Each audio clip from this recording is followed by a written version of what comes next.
Bible study में जुड़े सभी मसीही भाई बहनों का मैं कटनी से मीता आर्नल्ड प्रभु यीशु मसीह के जीवित, पवित्र और सामर्थी नाम में अभिवादन करती हूँ। ये समय है संदेश का और आज के संदेश का विषय है परमेश्वर की दृष्टि मनुष्य की सी नहीं। इस अध्ययन को करने के लिए हम निकालेंगे पहला शमूएल की पुस्तक, उसका 16वां अध्याय और 7वां वचन। उसके दूसरे भाग को देखेंगे जहां इस प्रकार से लिखा हुआ है, क्योंकि यहोवा का देखना मनुष्य का सा नहीं है। मनुष्य तो बाहर का रूप देखता है, परंतु यहोवा की दृष्टि मन पर रहती है। अगर हम इस भाग के विषय में देखें तो यहाँ पर पाते हैं कि पहला शमूएल 15 और 10 से आगे पढ़ें। शाऊल वहाँ का राजा था, इज़राइल का राजा शाऊल था, और परमेश्वर ने शाऊल को तुच्छ जाना और वो नहीं चाहता था कि शाऊल आगे राजा रहे। और उसने शमूएल से कहा कि अब उसको अलग करके किसी और का अभिषेक किया जाए। और ऐसे समय में वो बात करता है, पहला शमूएल उसके 15वें अध्याय और 10वें वचन से आगे पाते हैं। तब यहोवा का ये वचन शमूएल के पास पहुंचा, मैं शाऊल को राजा बना के पछताता हूँ, क्योंकि उसने मेरे पीछे चलना छोड़ दिया और मेरी आज्ञाओं का पालन नहीं किया। पहला शमूएल 16:1 में लिखा है, यहोवा ने शमूएल से कहा, मैंने शाऊल को इज़राइल पर राज्य करने के लिए तुच्छ जाना है। तू कब तक उसके विषय विलाप करता रहेगा? अपने सींग में तेल भरकर चल, मैं तुझको बैतलहम वासी यिशै के पास भेजता हूँ, क्योंकि मैंने उसके पुत्रों में से एक को राजा होने के लिए चुना है। अगर हम बाइबल के इतिहास पर चलें तो हम पाते हैं कि जो शाऊल था वो बिन्यामीन के गोत्र का था, और बिन्यामीन के गोत्र में से कीश नामक व्यक्ति का ये बेटा था। और शाऊल के विषय में लिखा गया है पहला शमूएल 9 उसका 2 पद कि कीश के शाऊल नामक एक जवान पुत्र था जो सुंदर था, और इज़राइलियों में कोई उससे बढ़कर सुंदर ना था। वो इतना लंबा था कि दूसरे लोग उसके कंधे तक ही आते थे। उसके रूपवान होने के कारण उसे राजा चुन लिया गया था, लेकिन परमेश्वर ने उसको अयोग्य और तुच्छ जाना। और परमेश्वर ने शमूएल से कहा कि अपने सींग में तेल भरकर चल, मैं तुझको बैतलहम वासी यिशै के पास भेजता हूँ, क्योंकि मैंने उसके पुत्रों में से एक को राजा होने के लिए चुना है। और जब बड़ा बेटा आता है एलीआब, तो एलीआब पर दृष्टि करके शमूएल ये सोचता है कि निश्चित रूप से परमेश्वर ने इसको चुना है अभिषिक्त करने के लिए। लेकिन 7वें पद में देखें तो लिखा है कि परंतु यहोवा ने शमूएल से कहा, ना तो उसके रूप पर दृष्टि कर, ना उसके कद की ऊंचाई पर, क्योंकि मैंने उसे अयोग्य जाना है। और हम जानते हैं कि परमेश्वर ने एक एक करके ऐसे कई लोगों को उसके सम्मुख से अलग करता गया। यहोवा का देखना मनुष्य का सा नहीं है। इस बात को समझने के लिए हम बाइबल के कुछ उदाहरणों को देखेंगे और सीखने पाएंगे कि किस प्रकार परमेश्वर का देखना मनुष्य का सा नहीं है। और उसके लिए पहला उदाहरण जो मैंने लिया है वो है सारा। सारा एक ऐसी स्त्री थी जो संसार की नज़रों में बांझ थी।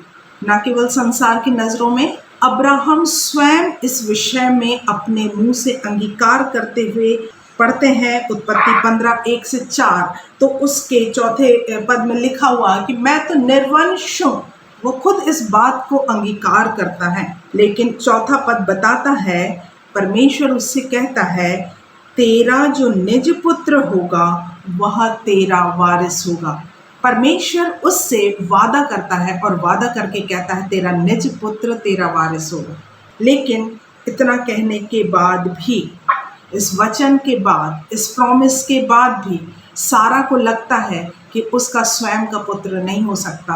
और आगे अगर हम वचन में पढ़ते हैं तो उत्पत्ति के 16वें अध्याय और 1 से 4 को देखें तो वहाँ हम पाते हैं कि सारा की एक दासी थी, मिस्री दासी हाजिरा, उसको उसने अपने पति अब्राहम को सौंप दिया। और जब अब्राहम उस मिस्री दासी हाजिरा के पास जाता है तो उसके द्वारा एक पुत्र का उत्पन्न होता है जो इश्माइल कहलाया। और वचन से हम देखने पाते हैं कि सारा स्वयं समझती थी कि वो बांझ है और उसे स्वयं पुत्र नहीं हो सकता, इसलिए उसने अपनी दासी को, अपने पति को सौंप दिया था। लेकिन वचन बताता है यहोवा का देखना मनुष्य का सा नहीं है। मनुष्य तो बाहर का रूप देखता है, परंतु यहोवा की दृष्टि मन पर रहती है।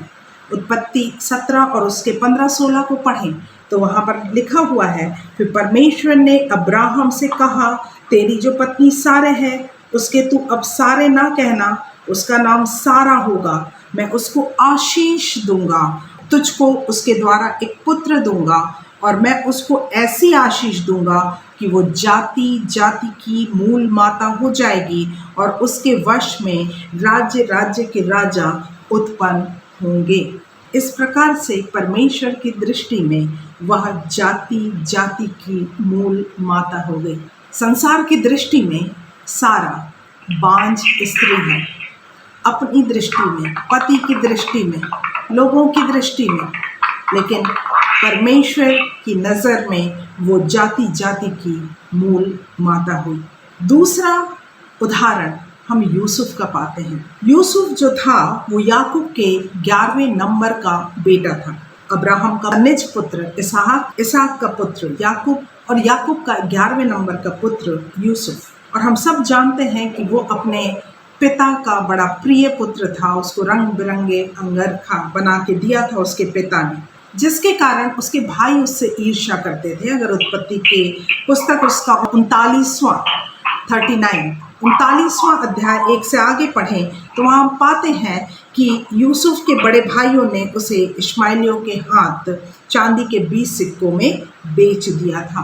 और आगे इस अध्याय को पढ़ें तो पाते हैं कि फिरौन का एक हाकिम था जो अंगरक्षकों का प्रधान था, मिस्री व्यक्ति पोतीफर। उसने इश्माइलियों से यूसुफ को मोल ले लिया, जिससे पोतीफर यूसुफ का स्वामी बना और वो वहाँ रहकर काम किया करता था। यूसुफ के विषय में बाइबल बताती है कि यूसुफ जो सुंदर और रूपवान था, उसको पोतीफर की पत्नी ने कहा मेरे साथ सो, लेकिन हम देखते हैं कि यूसुफ ऐसा करने से मना कर देता है। और आगे लिखा है कि पत्नी ने उसका वस्त्र पकड़कर कहा मेरे साथ सो, और यूसुफ अपना वस्त्र उसके हाथ में छुड़ाकर और भागता है। उस स्त्री ने अपने पति को इसकी शिकायत की और पति चूंकि अंगरक्षकों का प्रधान था और फिरौन का हाकिम था, इसलिए उसने उसे बंदी गृह में डलवा दिया। बाइबल में कहीं भी यूसुफ के विषय में ऐसा तो नहीं लिखा, लेकिन निश्चित रूप से जब वो बंदी गृह में डाल दिया गया तो लोग उसे कैदी कहते होंगे। लोग कहते होंगे कि ये इस व्यक्ति ने अपने स्वामी की ही स्त्री से दुष्कर्म किया है। लेकिन परमेश्वर का देखना मनुष्य का सा नहीं है। जब वो बंदी गृह में था तो उसने स्वप्न का अर्थ बताया, और ये जानते हुए जब फिरौन ने उसको अपने स्वप्न का अर्थ बताने के लिए बाहर निकलवाया तो हम पाते हैं कि बाद में अर्थ बताए जाने के कारण यूसुफ को मिस्र देश का प्रधानमंत्री नियुक्त किया गया। और ये ऐसा ही नहीं हुआ, उसका कारण ये था कि परमेश्वर ने इस योजना को पहले से बना के रखा था और अब्राहम से वो इस बात की घोषणा कर चुका था। उसने अब्राहम से कहा था, हम देखेंगे उत्पत्ति की पुस्तक उसका 15वां अध्याय और उसके 13वें पद को देखें तो यहाँ लिखा है, तब यहोवा ने अब्राम से कहा, यह निश्चय जान कि तेरे वंश पराए देश में परदेशी होकर रहेंगे और उस देश के लोगों के दास हो जाएंगे और वे उनको 400 वर्ष तक दुख देंगे। फिर जिस देश के वे दास होंगे उसको मैं दंड दूंगा और उसके पश्चात वे बड़ा धन वहाँ से लेकर निकल आएंगे। सो ये परमेश्वर की ओर से योजना थी। उसने अब्राम से पहले ही कह दिया था कि तेरे वंश पराए देश में परदेशी होकर रहेंगे, और इस योजना के तहत वो यूसुफ को मिस्र में पहुंचाता है।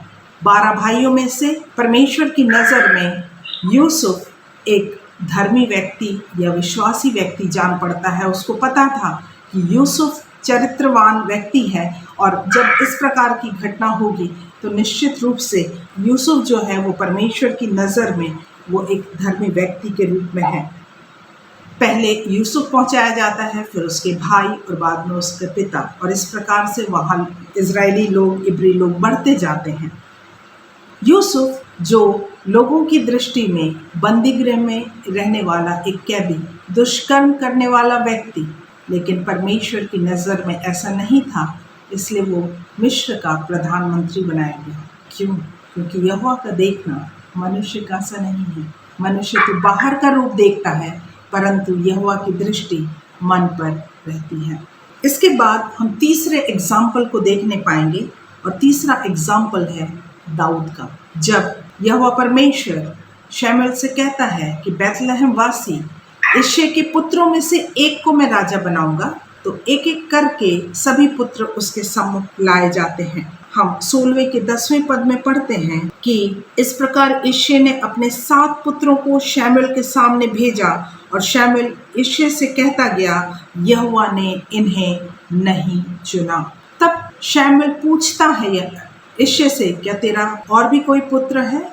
तब यिशै उससे कहता है कि हाँ, छोटा बेटा है जो भेड़ बकरियों को चरा रहा है। और जब दाऊद को बुलाया गया तो परमेश्वर ने उसे चुना कि उसका अभिषेक किया जाए। दुनिया की दृष्टि में दाऊद एक चरवाहा है, एक छोटा लड़का है, परंतु परमेश्वर ने उसी छोटे लड़के को चुना और उसके हाथ से गोलियत को मरवा दिया। पहला शमूएल 17:42 में लिखा है, पलिश्ती ने दृष्टि करके दाऊद को देखा, तब उसे तुच्छ जाना, क्योंकि वह लड़का ही था। लोगों की दृष्टि में वो एक बच्चा है, लड़का है। पहला शमूएल 17 उसके 49 और 50 को पढ़ें तो उसमें बताया गया है कि कैसे गोफन और एक पत्थर के द्वारा परमेश्वर ने दाऊद के द्वारा गोलियत को मरवा दिया।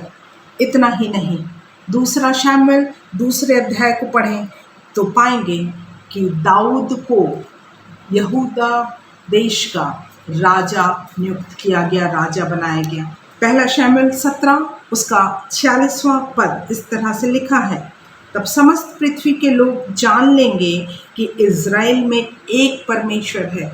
गोलियत को मारने के पहले दाऊद इस प्रकार से कहता है, तब समस्त पृथ्वी के लोग जान लेंगे कि इज़राइल में एक परमेश्वर है। 47वें पद में दाऊद इस प्रकार से कहता है, संग्राम तो यहोवा का है। उसका दृढ़ विश्वास परमेश्वर ने देखा, परमेश्वर ने उसके मन को देखा। लोगों की दृष्टि में दाऊद एक छोटा लड़का है, चरवाहा है, लेकिन परमेश्वर ने उसके मन को देखा, उसके दृढ़ विश्वास को देखा, क्योंकि परमेश्वर का देखना मनुष्य का सा नहीं है। मनुष्य तो बाहर का रूप देखता है, परंतु यहोवा की दृष्टि मन पर रहती है। चौथे उदाहरण को जब हम देखें तो वो उदाहरण है मरियम का, और ये हम नए नियम में पाते हैं। अगर हम बाइबल में देखें लूका रचित सुसमाचार और उसका 7वां अध्याय 36 से 50 तक, यहाँ एक स्त्री का वर्णन है जो दूसरे सुसमाचारों में भी है और मरकुस 14 में भी इसके विषय में लिखा हुआ है।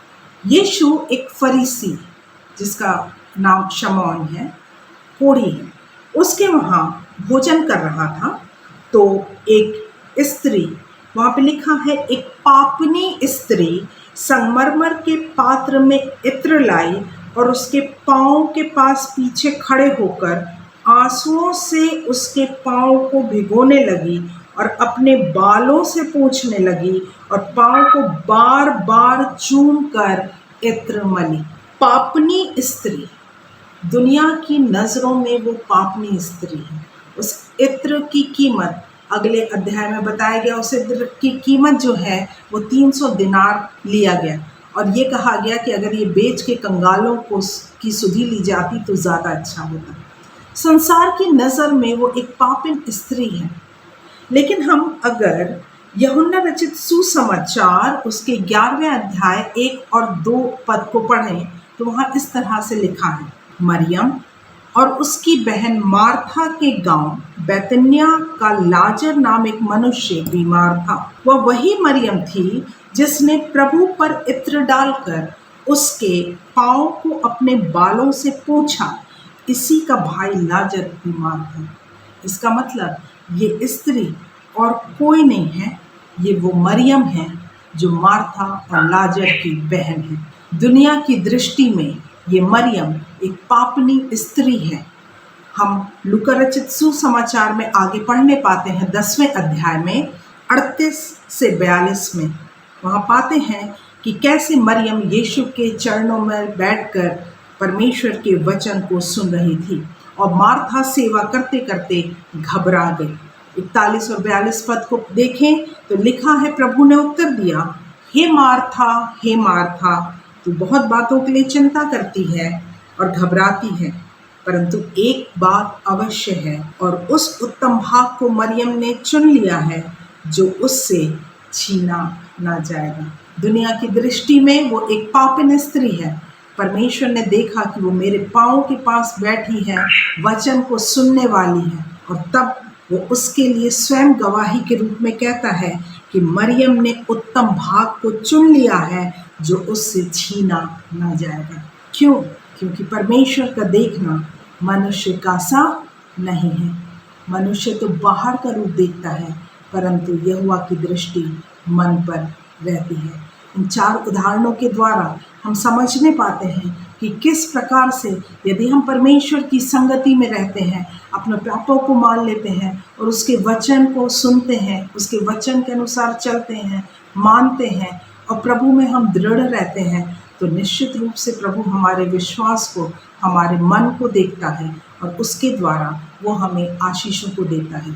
दुनिया हमें क्या समझती है, दुनिया हमारे विषय में क्या चर्चा करती है, इससे ज़्यादा ज़रूरी है कि परमेश्वर हमारे लिए क्या सोचता है, क्योंकि परमेश्वर का देखना मनुष्य का सा नहीं है। मनुष्य तो बाहर का रूप देखता है, परंतु परमेश्वर की दृष्टि मन पर रहती है। परमेश्वर हम सबों को, बोलने वाले और सुनने वालों को, बहुत आयत की आशीष प्रदान करें। आप सबों को जय मसीह की।